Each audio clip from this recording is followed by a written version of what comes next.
예, 안녕하십니까. 30년 넘게 기자 생활을 하면서 가장 곤혹스러울 때가 가짜뉴스 시비에 휘말릴 때입니다.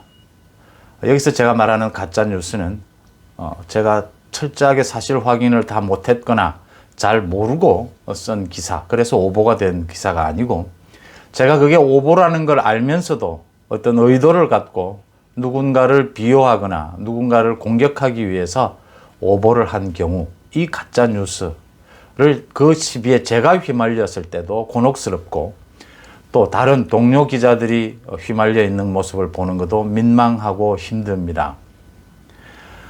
가짜 뉴스가 정말 심각하게 요즘 와서 더 심각해지는데, 사실은 어떤 언론이라고 하더라도 그 가치관에 따라서 일정 부분 편향성은 갖게 되죠. 편향성을 갖게는 되지만 오보를 해서는 안 된다라고 하는 것은 기본 중의 기본이죠. 이 언론에 있어서.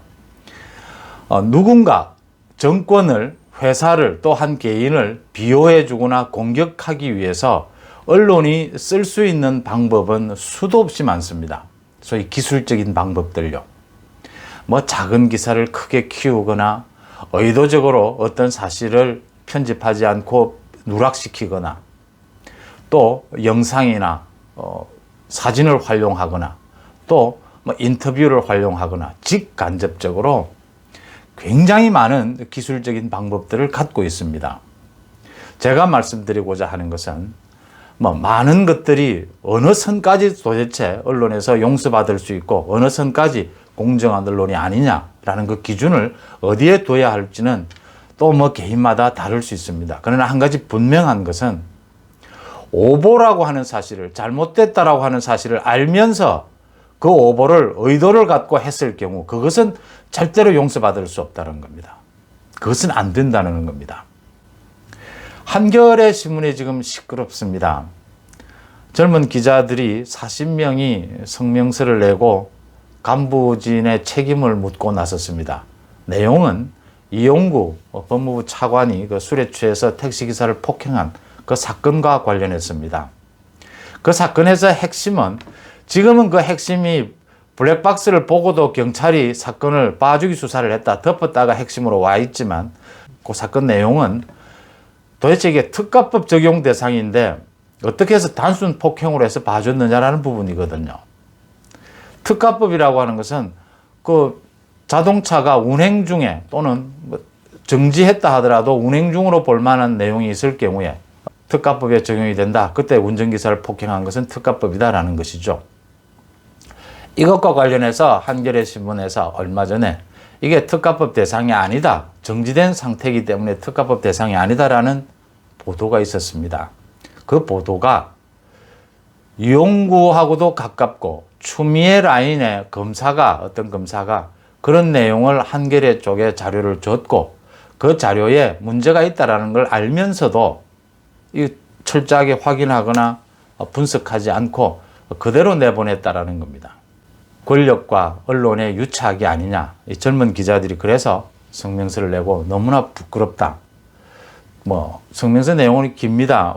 조국 사태 이후에 한겨레 신문의 보도 태도가 너무나 권력 비호 쪽, 문재인 정부 비호 쪽으로 기울었다.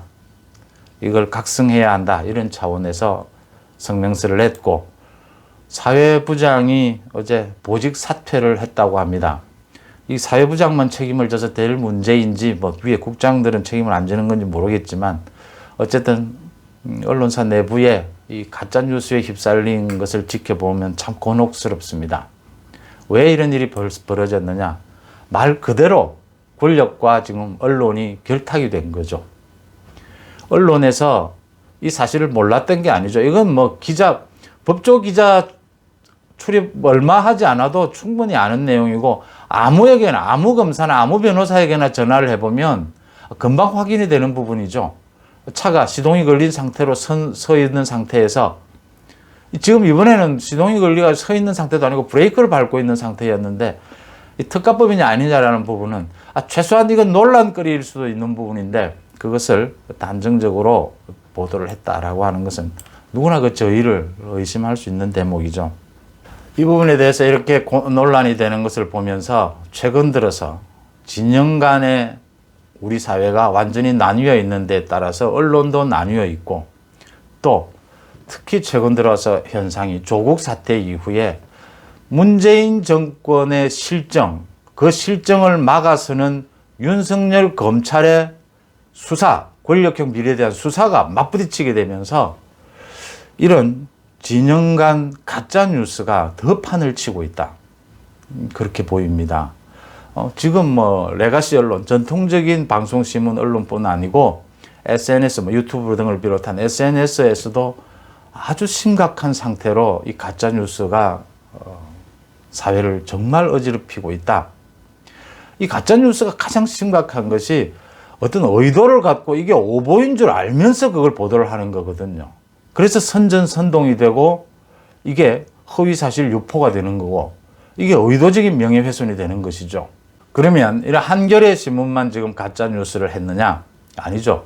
최근에 MBC, KBS 모두 가짜 뉴스가 드러나지 않았습니까? 바로 최강욱 열린우리당 의원이 얼마 전에, 며칠 전에 기소가 되었습니다. 허위사실 유포로. 그 기소된 내용이 채널A 사건 아닙니까? 채널A 기자가 한동훈 검사장과 짜고 유시민 지금 그 노무현 재단 이사장을 뇌물을 받은 혐의로 보도를 하기 위해서 그 신라젠 대주주에게 거짓 진술을 하게 했다라고 하는 이런 오보, 거짓 가짜 뉴스를 KBS, MBC가 잇따라 보도를 했죠. 그 잇따라 보도한 거에 따라서 또 최강욱이가 그 내용을 올리면서 그게 허위 사실로 드러나서 기소가 됐죠.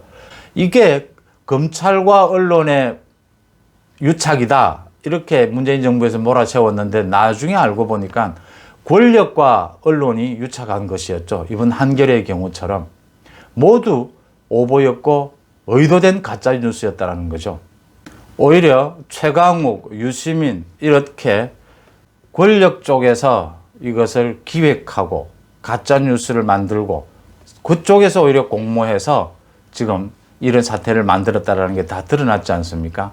그래서 지금 최강욱이가 기소가 되고 유시민은 사과를 했죠. 유시민 사과를 하고 뭐 여기서 끝나야 되느냐? 아니라고 봅니다. 유시민이는 정확한 사실을 모르고 했느냐? 최강욱과 그 소위 제보자라고 하는 사람과의 관계는 어떤 것인지, 그 다음 한겨레, KBS, MBC 등들의 오보를 한 것이 가짜 뉴스가 아닌지, 다시 말씀드려서 이게 오보라는 걸 알면서 한 게 아닌지, 이런 부분들을 빨리 확인이 되고 이 최강욱 수사, 또 유시민에 대한 수사, 또 지금 언론사들에 대한 사실은 수사가 필요하다. 이 지금 전체를 작전 세력이 나서서 이 지금 한동훈을 사실 쳐내기 위해서 채널A 기자를 이용해서 이렇게 몰아간 이런 흔적들이 다 드러났지 않습니까? 이것들을 밝혀내야 한다라고 보입니다.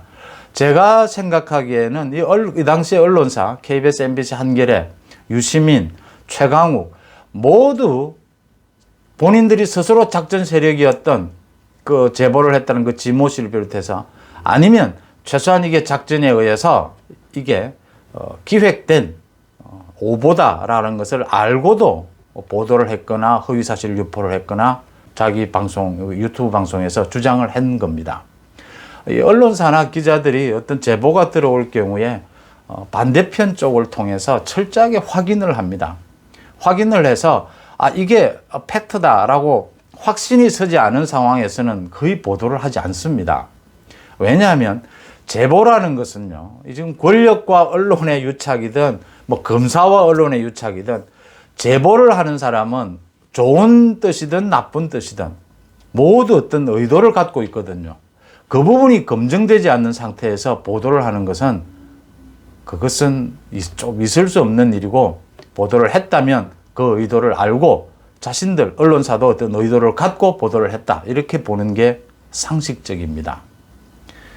한겨레와 KBS, MBC에 대한 그 오보, 권력과 결탁한 오보 부분 얘기를 말씀을 오늘 드렸는데요. 이거와 관련해서 최강욱이도 기소가 되어 있고, 그 다음 유시민의 문제가 다 엮여 있는 겁니다. 채널A 사건, 또 이용구 사건. 이 부분에 대해서는 정말 철저하게 이 사실을 밝혀내서 가짜 뉴스가 어떻게 횡행하게 되는지를 그 고리를 정확하게 한번 드러낼 필요가 있다. 이렇게 보입니다. 고맙습니다.